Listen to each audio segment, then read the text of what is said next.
Diabetes sucks. And it's not always what you think of it. It's not just because of the numbers, it's because of the fear.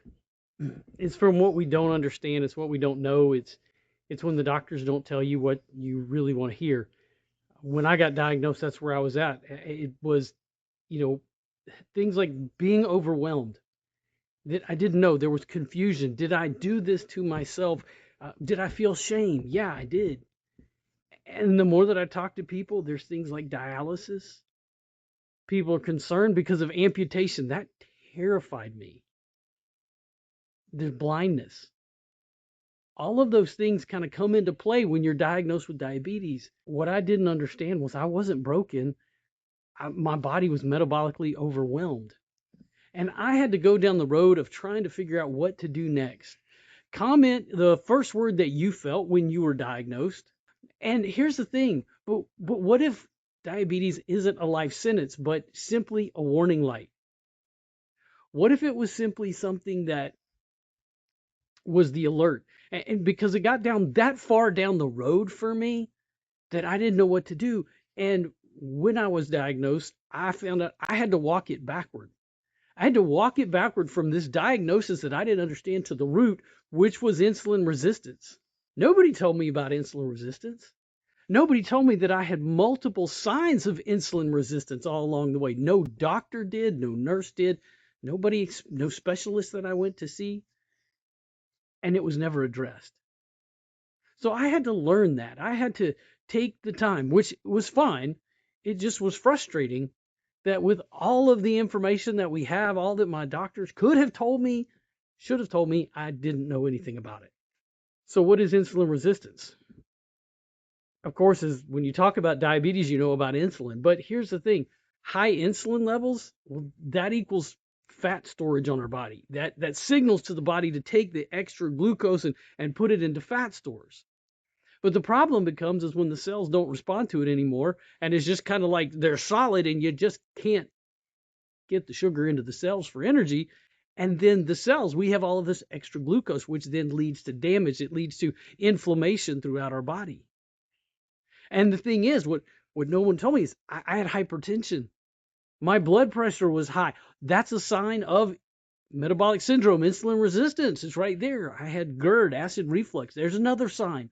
I had migraines, potentially another sign. I was overweight, another sign. I had had a stroke in my optic nerve. It was just like one thing on top of the other. And I was left wondering, and now I know. The truth of the matter, your body is trying to protect you. But here's where I found hope, because metabolic health is reversible in many cases, if not most.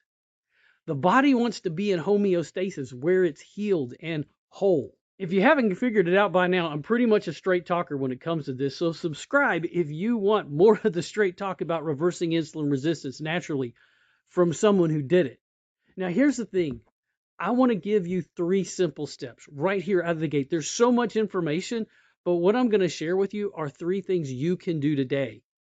The first thing is to take a walk just 10 minutes after every meal that you go in. Just doing that one thing right there will begin to force the glucose back into your muscles, which muscles love that glucose. The second thing is to start eating in a particular order, meal sequencing. Start with fiber and proteins at the start of the meal. They are going to have the lowest impact on your blood sugar. In fact, you're clothing your food in the fiber that was taken out of food. So if when you eat good vegetables like simply broccoli or a good Caesar salad.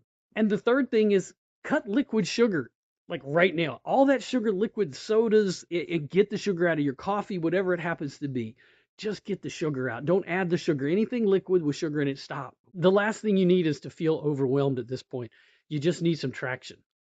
So I'm going to invite you, pick one of those to start doing today. Just one. You don't have to like, oh, I need to do this list and get them on there. No, just do one a day. I didn't just watch people lower A1C in a few months by doing boring basics consistently.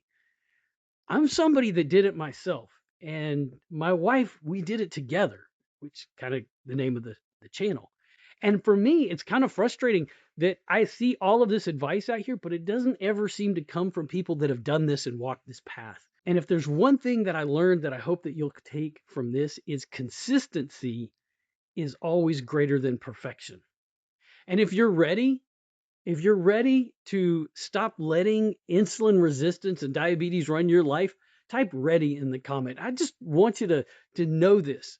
If you're looking for some more support, besides subscribing to the channel, join our Facebook group. I'm going to have a link in the description. Healthy Together and Feeling Great. We have comments, we have articles, we have food plans, we have all sorts of things there to help you on that journey. And you can stay connected with us and our Facebook and how we live and what we're doing. You don't have to be on this journey alone.